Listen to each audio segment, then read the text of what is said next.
The stagecoach wheels crunched over frozen earth as Clara Bennett pressed her face to the window. Colorado's high country spread before her in shades of granite and gold, the peaks already dusted with October snow.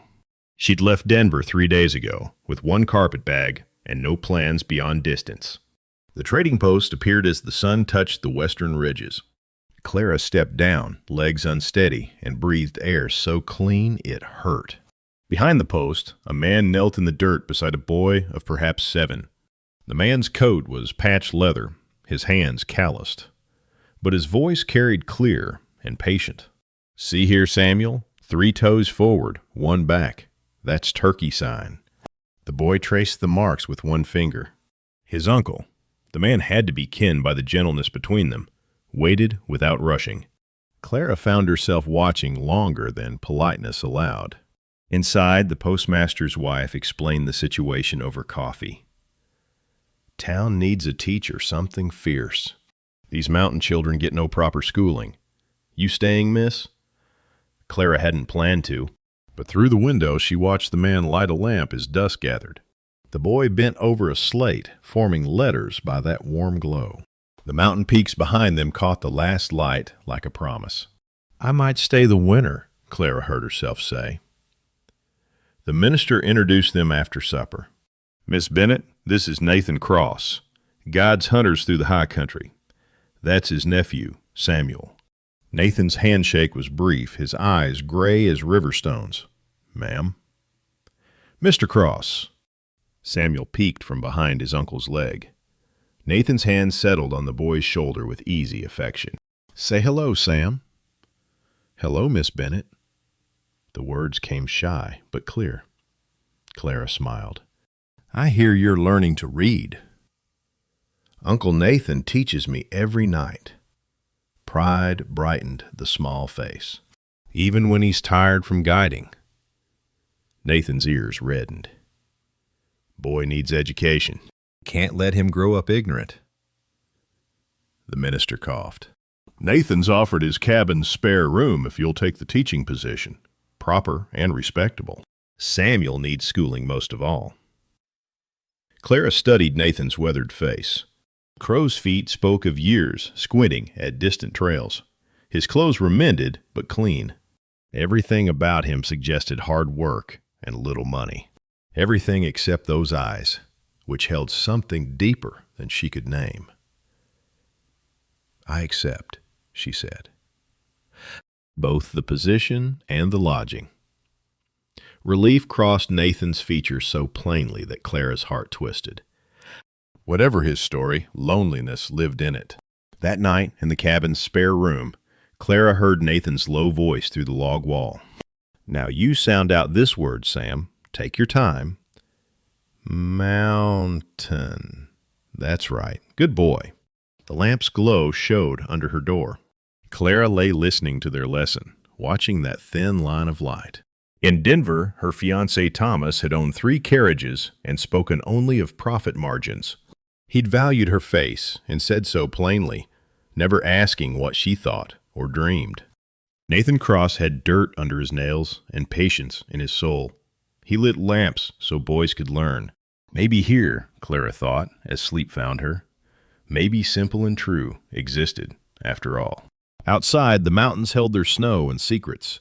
The stars wheeled overhead, and in the cabin, 3 people who didn't yet know they'd become family slept under one roof for the first time. Winter came down hard and white. Clara taught in Nathan's main room, starting with just Samuel, then adding children from nearby claims. They arrived weekly, bundled in wool, hungry for letters and numbers. Nathan guided when work called. He'd leave before dawn with rifle and pack, return 3 days later with venison and the quiet satisfaction of honest labor. He never spoke of payment, but Clara saw coins carefully counted, provisions purchased without waste. She watched him split firewood in the yard, each swing precise, no motion wasted. He stacked the pieces tight against the cabin wall, building their barrier against cold. When Samuel brought water from the creek, Nathan praised him. "Good work, son. That's how a man provides." Son, not nephew. The word carried weight. Evenings fell into rhythm. Clara cooked what Nathan provided. They ate. After dishes, Nathan worked on tack or sharpened tools while Clara taught Samuel. Sometimes Nathan would pause in his mending to listen. "Miss Bennett, how do you spell mountain lion?" Samuel asked one night. "Before, biggest Tom I've seen in 5 years." Samuel's eyes went wide. "Did it attack?" "No." We watched each other a spell, then he moved on. Nathan's hands kept working, stitching leather. "Mountain lions don't attack unless cornered, same as most things." Clara heard the lesson beneath the story. Samuel heard it too, nodding seriously. February brought storms that kept them cabin-bound for days. Clara read aloud while wind howled. Dickens and Scott, stories of other worlds. Nathan listened from his chair, face unreadable. Once she caught him watching her instead of the fire, expression strange, searching almost. But when she met his eyes, he looked away. March snow turned heavy and wet. Nathan came back from a 2-week expedition looking gaunt.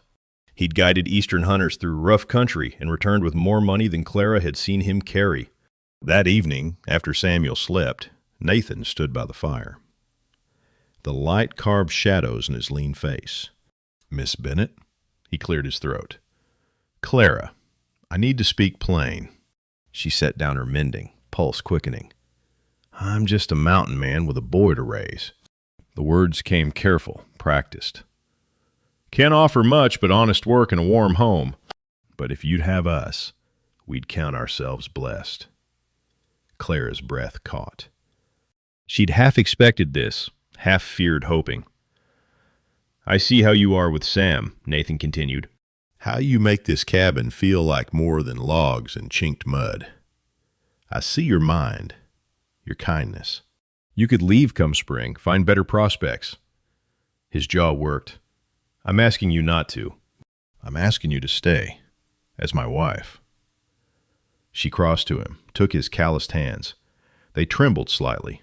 "Nathan Cross, I want nothing more than this, honest and real." Her voice steadied. "Yes, I'll marry you." His exhale shook. He pulled her close, careful, as if she might break. Against her hair he whispered, "I'll do right by you. I swear it." Clara held him, feeling his heart pound. Outside, the creek ran loud with snowmelt. The mountains held their places. And in that cabin, 2 lonely people found each other. But as Nathan's arms tightened, something flickered across his face. Relief, yes.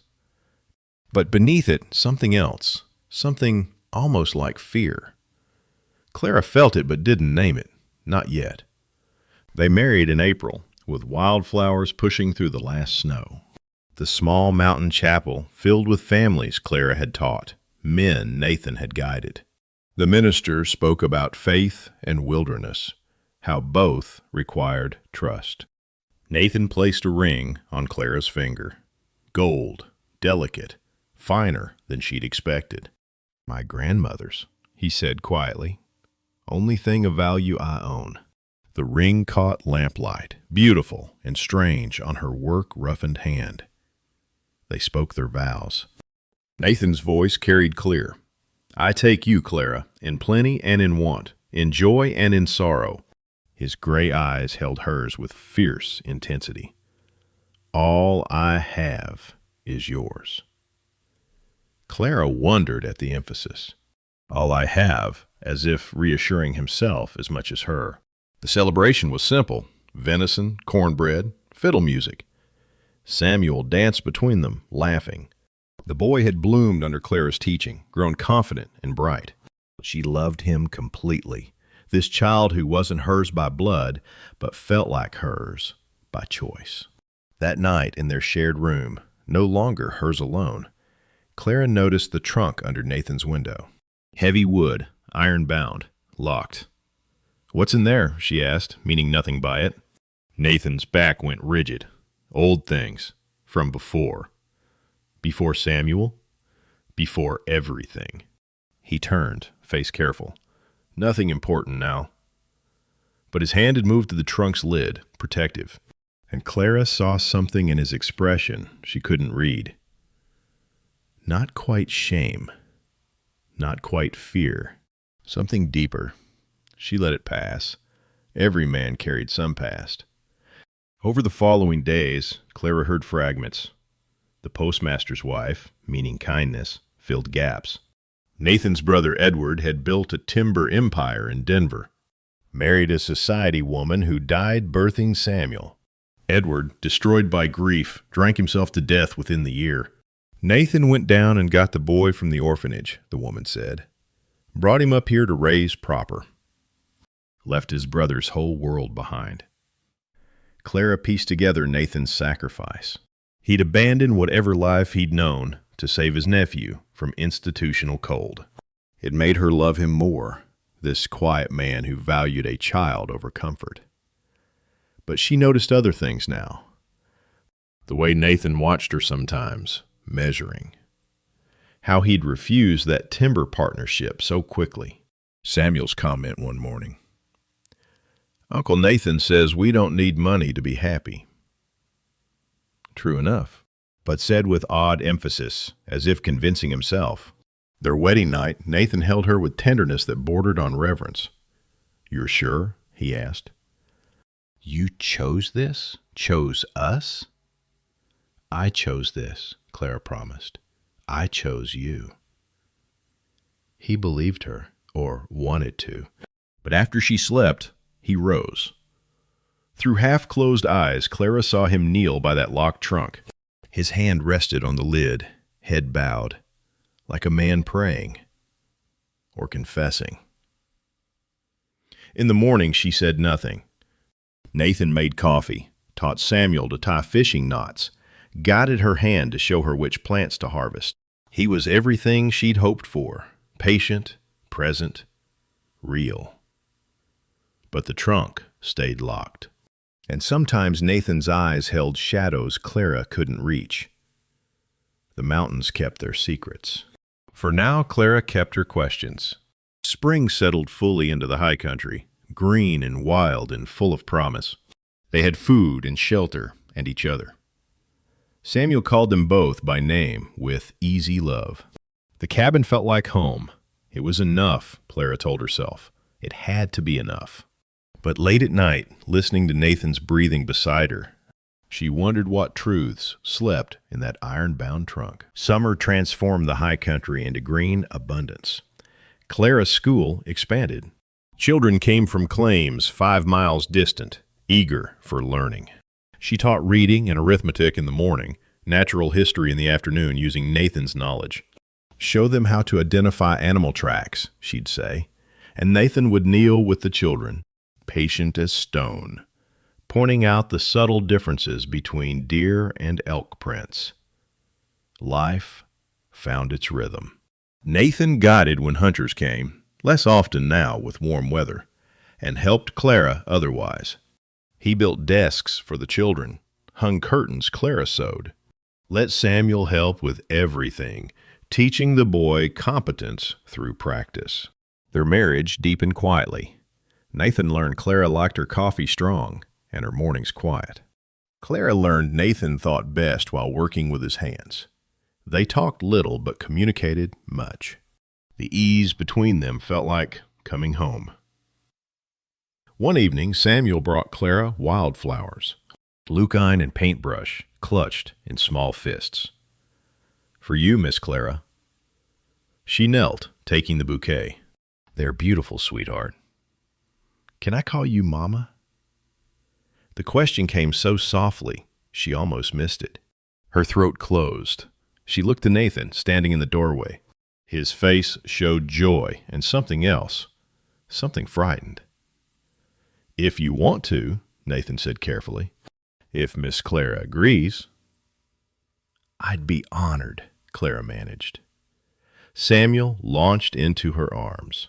She held him, tears hot on her cheeks. This gift, this boy's trust, felt almost too precious to accept. Over Samuel's head, she caught Nathan's expression. He watched them with naked longing and visible fear, as if witnessing something too good to keep. as if they might vanish if he looked away. That night in bed, Clara asked, "Does it bother you, him calling me Mama?" Nathan pulled her close. "You're everything I hoped for," his voice caught. "That's what scares me." "What do you mean?" He kissed her forehead instead of answering. "Nothing. Just don't want to lose this." She settled against him, confused but content enough. Men carried fears women didn't always understand. August brought a wealthy hunter from St. Louis. Nathan guided him a week, returned with a pouch of gold coins. Good money, honestly earned. At supper, the hunter's offer came up. "He wants me to partner in a timber venture," Nathan said carefully. "Profit sharing on select trees from high country forests." "That's wonderful," Clara said.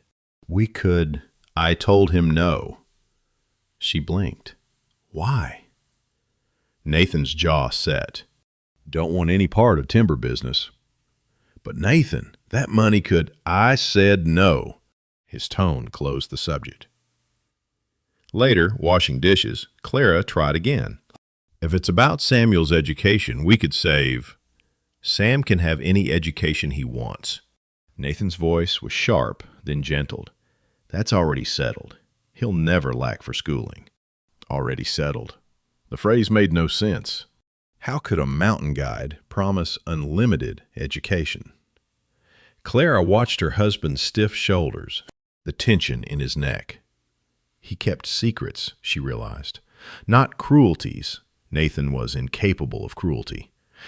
But something unnamed stood between them.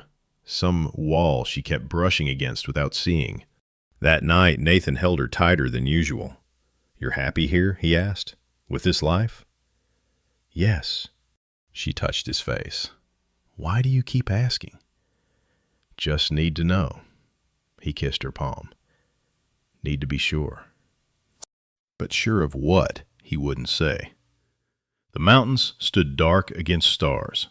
Inside the cabin, lamplight glowed warm. Samuel slept soundly in the loft. Everything looked peaceful. But Clara lay awake after Nathan slept, his words circling. "Everything I hoped for. Already settled. Need to be sure." As if their life together was some kind of test. As if she was being measured against some invisible standard. The thought sent cold through her, despite the summer heat. September brought harvest time. Clara preserved vegetables while Samuel helped, chattering about everything he'd learned. The boy had grown confident under their care, no longer the shy orphan from spring. Nathan built a larger woodshed, preparing for winter. Clara watched him work, still marveling that this good man was hers. He caught her looking and smiled, rare but genuine. That evening, Samuel set the table without being asked. He'd absorbed their lessons about responsibility, about family members serving each other. Clara felt such pride she almost burst. "Uncle Nathan, can I say grace?" Samuel asked. Nathan nodded. They bowed heads. "Thank you, God, for Uncle Nathan and for Mama," Samuel said simply. "Amen." Mama. The word sat natural as breathing now. Clara's eyes filled. She looked up to find Nathan frozen, knuckles white around his fork. Joy and fear warred across his face in equal measure. "That was real nice, Sam," he said roughly. After Samuel climbed to the loft, Clara touched Nathan's arm. "What's wrong? You looked almost frightened when he called me Mama." Nathan stared into the fire. "Did I pass some kind of test by letting him?" "Test?" Clara's stomach dropped. "What test?" He pulled her close, suddenly, desperately. "You love him. You love us. Not for anything we could give you, just for ourselves." "Of course I do."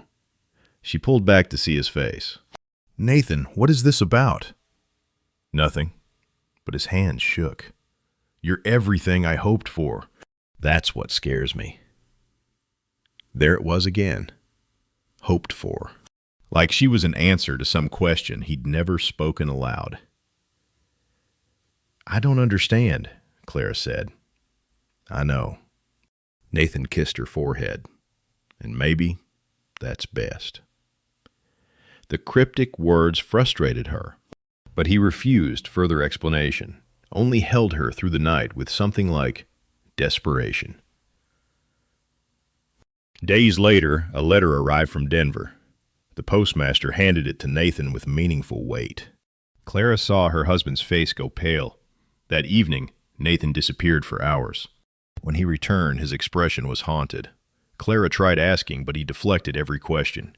She found him by the creek at sunset, staring at nothing. "Nathan, please, what was in that letter?" "Business." He wouldn't meet her eyes. "My brother's business. I thought Edward died years ago." "He did. But his affairs need settling." "What affairs?" Clara's voice sharpened. "You're a mountain guide. What business did your brother leave you?" Nathan stood abruptly. Nothing that mattered, but it clearly mattered. He paced the cabin that night, agitated. Samuel noticed, came down from the loft. "Uncle Nathan, are you sick?" Nathan gathered the boy close. "No, son, just thinking." "About Denver?" Nathan's eyes closed. "Yeah, about Denver." Samuel looked at Clara. She had no comfort to offer. Something was coming, some change, and Nathan wouldn't name it. That night, he made love to her with tender fierceness, as if memorizing every touch. Afterward, he whispered, "Whatever happens, remember, you chose this. You chose us when we had nothing to offer but ourselves." "We have each other," Clara said. "That's everything." He held her tighter, but she felt the tremor in his body, the fear he wouldn't explain. The next morning, Nathan announced they were traveling to Denver, all three of them. His brother's business partner insisted on Nathan's presence. Some matters couldn't be postponed further. "How long will we be gone?" Clara asked. Nathan met her eyes finally. "Depends on what we find there. Depends on what I tell you when we arrive." Her stomach went cold. "Tell me? Tell me what?" "In Denver," he said quietly. "I'll explain everything. In Denver." Samuel looked between them, confused.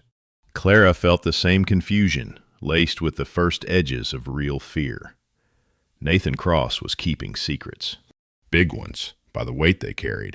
And Clara was about to learn what her husband had hidden behind silence and searching looks and questions about whether she'd chosen poverty freely. She'd thought she knew this man, loved this man. Now she wondered who he really was. The journey to Denver took 3 days. They rode in silence, broken only by Samuel's occasional questions. Nathan answered the boy patiently, but spoke little otherwise. Clara watched her husband's profile as they descended from mountain country. The closer they got to Denver, the more tense he became, like a man approaching execution. They reached the city at dusk. Denver sprawled larger than Clara remembered, streets bustling, buildings tall. Nathan guided them through neighborhoods that grew steadily finer, grand houses, manicured gardens. Clara's confusion deepened. Finally, Nathan stopped before iron gates. Beyond them, a mansion rose 3 stories, red brick and white columns. Lamplight glowed in a dozen windows. "Nathan," Clara said slowly, "where are we?" He dismounted, helped her down. His hands trembled. "Clara." "Sam, I need to tell you something." The boy pressed against Clara's side. She wrapped an arm around him, heart hammering. "This was my brother's house," Nathan said. "Edward built his timber empire from here. When he died, everything passed to me." Clara stared at the mansion, at the grounds, at the evidence of wealth beyond imagination. "Passed to you," she repeated numbly. "I'm not a poor mountain guide, Clara." Nathan's voice cracked. "I mean, I am a guide, that part's true. But I'm also heir to the cross timber fortune. Forests, mills, contracts worth hundreds of thousands. All of it, mine." The world tilted. Clara grabbed the gate for balance. "You lied to me." The words came distant, like someone else spoke them. "I didn't lie, exactly." You let me believe a lie. Anger ignited through shock. You watched me choose poverty, watched me prove I loved you despite having nothing. And you knew. The whole time you knew. Nathan reached for her. She stepped back. Clara, please, let me explain. Explain? Her voice rose. Explain what? That our entire marriage was some kind of test? That you were measuring whether I was good? Enough? Pure enough? Samuel whimpered. Clara gentled her voice for him, though fury shook her. Inside, Nathan said quietly. Please, let me show you. Let me explain properly. They entered through the front door. A housekeeper materialized, greeting Nathan with deference. The woman clearly knew him, had known him all along. Clara walked through rooms of polished wood and crystal, expensive furniture under dust covers, paintings in gilt frames, everything beautiful, everything cold. In the library, Nathan finally spoke. Edward married for love, or thought he did. But his wife, Samuel's mother, she changed when she saw this place. The money turned her. She wanted more, always more. Jewelry, carriages, social position. She barely looked at Edward anymore, except to ask what he'd bought her. His voice held old pain. When she died, Edward blamed himself. Thought if he'd been less wealthy, she might have loved him. He drank himself to death in this house. I found Sam in an orphanage and ran. Ran to the mountains, where money meant nothing. Clara listened, torn between compassion and fury. I watched my brother's marriage destroyed by fortune-seeking, Nathan continued. Watched love curdle into transaction. I couldn't bear that. Couldn't bear loving someone who wanted my wealth instead of my soul. So you tested me. Clara's voice was ice. You played poor.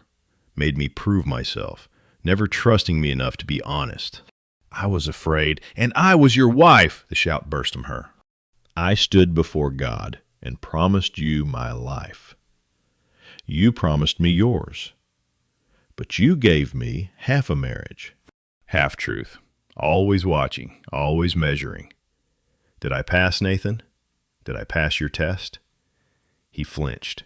Clara, I loved you when I thought you had nothing. I would have loved you if you'd been honest about everything. But you didn't trust me. You didn't trust that what I felt was real. The words hung between them.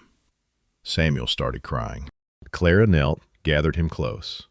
It's all right, sweetheart, she murmured, though nothing felt all right. Nathan sank into a chair, head in hands. In this grand room surrounded by wealth, he looked more alone than he ever had in their mountain cabin. Clara's anger warred with understanding. He'd been wounded, genuinely, deeply. But his wound had become a weapon. His fear had built walls between them. She looked around the mansion, at the evidence of everything Nathan had hidden, and felt like she'd married a stranger. Clara didn't sleep. She lay in a guest room, not Nathan's, staring at ceiling shadows. Downstairs, she heard him pacing. All night, his footsteps echoed through empty halls. Samuel slept between her and the door, seeking comfort. She stroked his hair and fought tears. Morning came gray. Clara found Nathan in the kitchen, looking haggard. The housekeeper had left coffee and departed quickly, sensing the tension. Clara? Nathan's voice was hoarse. Please, let me try to explain better. She poured coffee, said nothing. I was wrong, he spoke to his hands. Wrong to test you, wrong to hide the truth. His voice cracked. I watched Edward's wife smile brighter at diamonds than at him.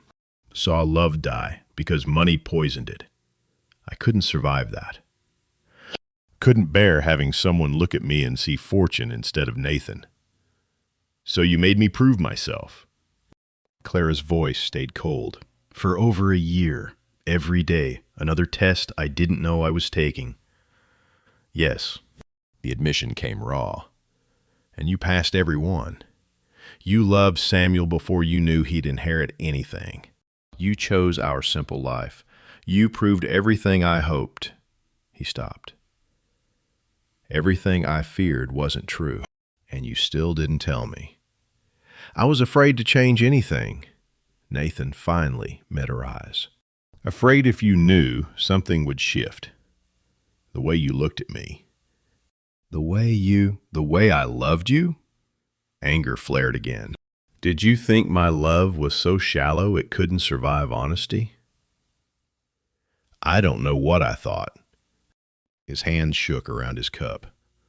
I was trapped by fear. Trapped by watching my brother's life destroyed. I couldn't see past it. Clara stood, crossed to the window. Denver stretched below, full of morning bustle. So different from mountain silence. You say you love me, she said quietly. But you gave me half a marriage, Nathan. Half your heart. The rest you kept locked away along with your secrets. I know. His voice broke. God, Clara, I know. I understand your fear. She turned to face him. I do. But you let that fear become my punishment. Every searching look, every time you asked if I was happy. If I'd chosen freely, you were really asking if I'd chosen poverty. You made our whole life a test. Tears tracked down Nathan's weathered face. You're right. About all of it. I loved you. Past tense, and Nathan flinched. Loved the man I thought you were. But that man would have trusted me. Would have said, Clara, I have wealth I didn't tell you about. I was afraid. I'm sorry. That man would have been honest even when it hurt. What can I do? The question came desperate. Tell me how to fix this. Clara closed her eyes. I don't know if you can. Footsteps on the stairs. Samuel descended, face streaked with tears. He'd been listening from the landing. Please don't stop loving us, Samuel whispered. Please, Mama. The word broke her. Clara knelt, opened her arms. The boy flew into them, sobbing. She held him, met Nathan's eyes over his head. I love him, she said. I love you both. But love needs honesty, Nathan. It needs trust. And you never trusted me with your whole self. Nathan crossed to them, dropped to his knees. You're right. I was wrong. I see that now. His hands touched Samuel's back, then Clara's face. I'll spend the rest of my life proving I can trust you. Just... His voice broke. Please don't leave. Please give me a chance to do this right. Clara looked at this broken man, this frightened boy. Her anger remained, so did her hurt, but beneath them, love still lived, wounded, but alive. No more secrets, she said. No more tests. No more watching me to see if I pass some hidden standard. You tell me truth, always, even when it's hard, especially when it's hard.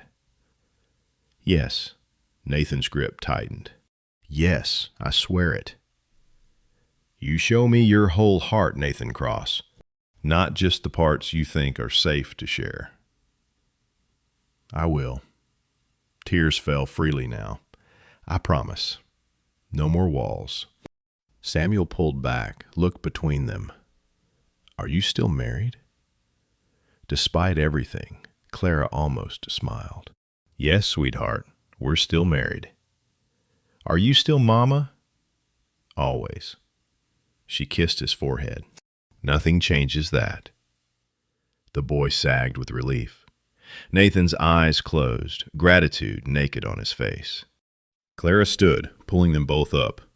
But things have to change. This, she gestured at the mansion, changes everything. We can't pretend it doesn't exist. I don't want this place, Nathan said. I want to go home, to the mountains. This is your responsibility, Clara's voice firmed. Samuel's inheritance. Running away served its purpose, but now we face it, together, as honest partners. She looked around the grand, empty rooms, and something clicked into place. a vision, a purpose. Wealth without purpose is hollow, she said slowly. But resources dedicated to service become blessing. Nathan watched her, confused. Clara's mind raced, pieces fitting together. What if we transformed this place? She turned to him. Used your knowledge and my teaching. Made it a school, a wilderness school for children. The idea crystallized as she spoke. Nathan's outdoor skills. Her education methods. Resources to house and feed students.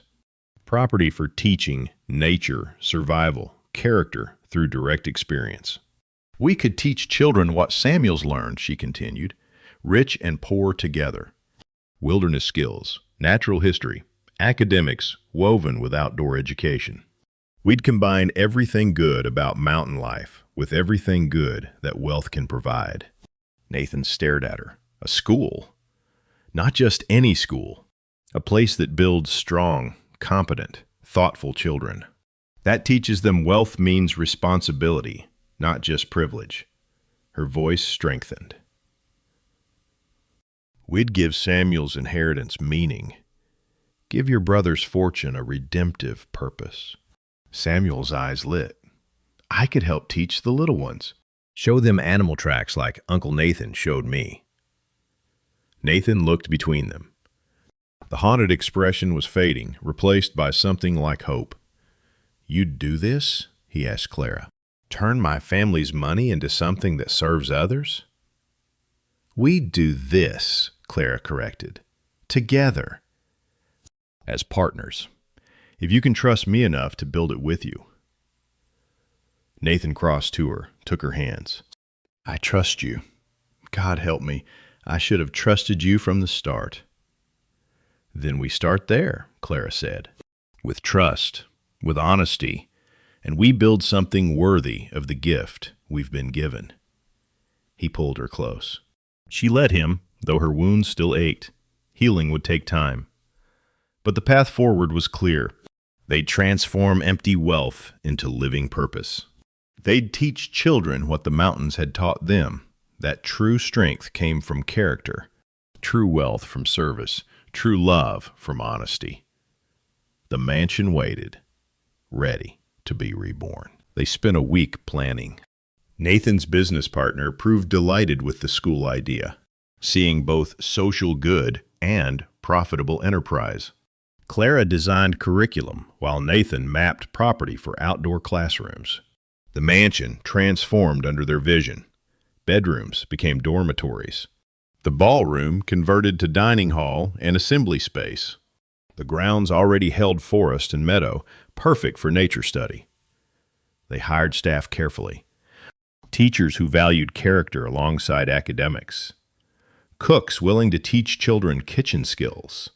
Groundskeepers who could lead wilderness expeditions. Samuel threw himself into preparations. He helped catalog Edward's natural history books, organize his surveying equipment. Everything once locked away now served educational purpose. One evening, Clara found Nathan in the library. Edward's portrait hung there, a man who looked like Nathan, but harder, sadder. I failed him, Nathan said quietly. When his wife changed, when he started drinking, I ran to the mountains. Told myself I was respecting his independence. But I abandoned him. Clara stood beside him. You saved his son. That counts. Does it? Nathan's voice roughened. Sam spent 6 months in an orphanage before I came for him. 6 months of cold and fear because I was too angry at Edward to check on him sooner. She took his hand. You're doing right by him now, and by dozens of other children. That's what matters. Nathan turned to her. I don't deserve your forgiveness. Maybe not, she spoke honest truth. But you have my partnership, my commitment. We build from here. The distinction mattered. Forgiveness would come slowly, earned through consistent honesty. But partnership could start now, based on shared purpose rather than perfect trust. Nathan understood. He squeezed her hand, accepting what she offered without demanding more. The night before the school's opening, they walked the grounds. Odd Autumn had come to Denver, too, painting the trees gold. Students would arrive tomorrow, 20 children for the first term, from families wealthy and working class both. Nervous? Clara asked. Terrified. Nathan smiled slightly. What if we fail? What if... Then we adjust and try again. She stopped, faced him. No more running from fear, Nathan. We face it. Together. He nodded. In the lamplight from the mansion windows, his face looked younger, more hopeful. Samuel joined them, carrying a box. Look what I found. He opened it carefully. Inside lay Edward's journals, years of entries, documenting the timber business, but also personal thoughts. Nathan took one with trembling hands. Clara read over his shoulder. Edward's early entries glowed with love for his wife, joy in building something lasting. But later pages turned dark as that love soured into suspicion and pain. He wanted someone to love him for himself, Nathan said, just like I did. We both feared the same thing, and you both let that fear poison what you had. Clara spoke gently. But you've chosen differently. You're facing the fear instead of running. Nathan closed the journal. Because you wouldn't let me run. Because we're partners. She corrected him again. The distinction still mattered. I won't be your test or your savior, Nathan. Just your equal. My equal. He tasted the words. Yeah. That's right. They stood together, watching the mansion's lights. Tomorrow, children would fill those rooms with noise and life. Edward's empty monument would become a place of growth and learning. Thank you, Nathan said, for seeing what this place could become. You would have figured it out eventually. Clara leaned into him slightly. But together, we'll make it better than either of us could alone. That night, Clara and Nathan shared a room again. Not perfectly reconciled. Wounds didn't heal that fast. But committed to building forward rather than dwelling in past deception. No more secrets? Clara asked in the darkness. No more secrets, Nathan promised. You want to know my fears, my doubts, my stupidity?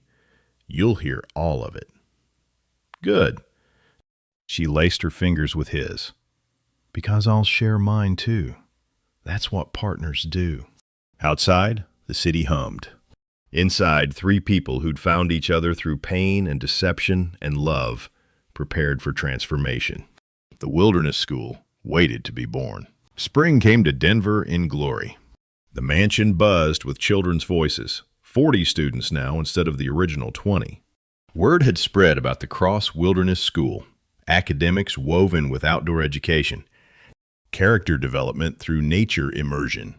Clara taught literature and science in the morning, led nature walks in the afternoon. Students learned to identify birds, read weather signs, move through forest quietly. They studied ecology alongside mathematics, learned cooking and camp skills alongside history. Nathan guided them through more advanced wilderness training. Even city children learned to start fires safely, purify water, read animal signs. He taught with the same patience he'd shown Samuel, never rushing, always encouraging.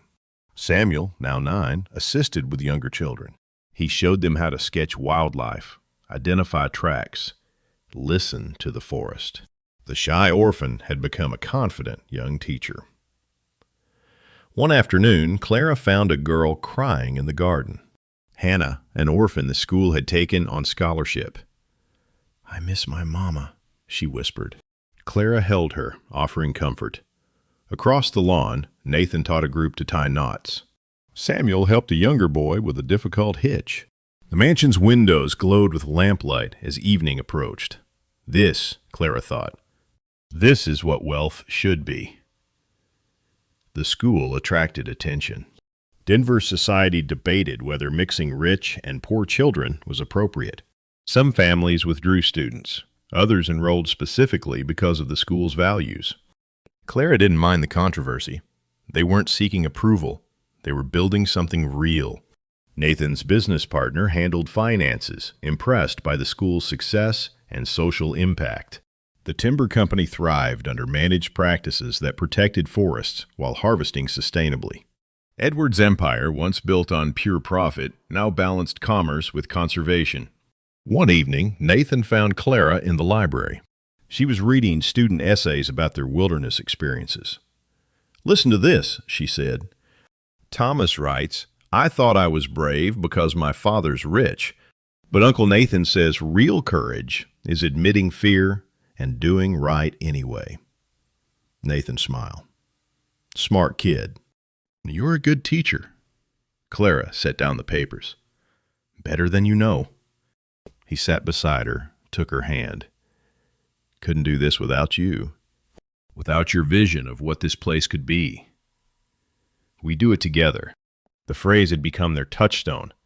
That's the point. Their marriage had healed slowly through the months. Trust rebuilt through consistent honesty, through Nathan sharing his fears instead of hiding them, through Clara letting him prove his commitment. It would never be simple again. Innocence, once lost, didn't return. But it was deeper now, truer. Samuel burst in, excited. "Mama, Uncle Nathan, the Henderson boys saw a fox den on the North Trail. Can we take the class tomorrow?" "Absolutely." Clara rose. "You'll lead them?" Pride brightened his face. "Yes, ma'am." After he left, Nathan spoke quietly. "I see Edward in him sometimes. The good parts, his curiosity, his kindness, but without the fear that destroyed my brother." "Because he's loved honestly," Clara said. "Because we're showing him wealth means responsibility, not entitlement." They walked to the window. Below, students gathered for evening study. Lamps lit throughout the building. The mountain peaks stood visible beyond Denver's buildings, eternal and beautiful. "Sometimes I think about the cabin," Nathan said. "Miss the simplicity." "We could visit summers." Clara leaned against him. "Keep it for family time, for remembering." "I'd like that." He turned to face her. "Clara, I know I can't undo the hurt. Can't erase that I tested you instead of trusting you." "No," she met his eyes. "You can't. But you can keep being honest. Keep showing me your whole heart, even the broken parts." "I will." He touched her face. "Every day, for the rest of our lives." They kissed, gentle and real. Below them, children studied and laughed and learned. Samuel's voice carried up, reading aloud to younger students. The house Edward built in loneliness had become home to dozens. Later, Clara stood in what had been Edward's room. She'd found his locked trunk, the same kind Nathan had kept in the cabin. Inside lay personal effects, photographs, letters from his wife during happier times. She brought it to Nathan. Together they sorted through Edward's past, honoring his memory while transforming his legacy. "He wanted love," Nathan said, holding a photo of Edward and his wife on their wedding day. "Real love. Just couldn't find his way through the fear." "You did, though." Clara took his hand. "You faced it. Chose differently. Because you demanded it." Nathan smiled slightly. "Wouldn't let me hide." "Because we're partners." She squeezed his fingers. "And partners don't let each other stay lost." They placed Edward's trunk in the library. Contents now, teaching materials. What had been locked away in fear and pain now served growth and learning. That night, the wilderness school settled into sleep. Students dreamed of fox dens and forest trails. Teachers prepared tomorrow's lessons. The mansion hummed with purpose and life. Clara and Nathan stood on the back porch, watching stars emerge.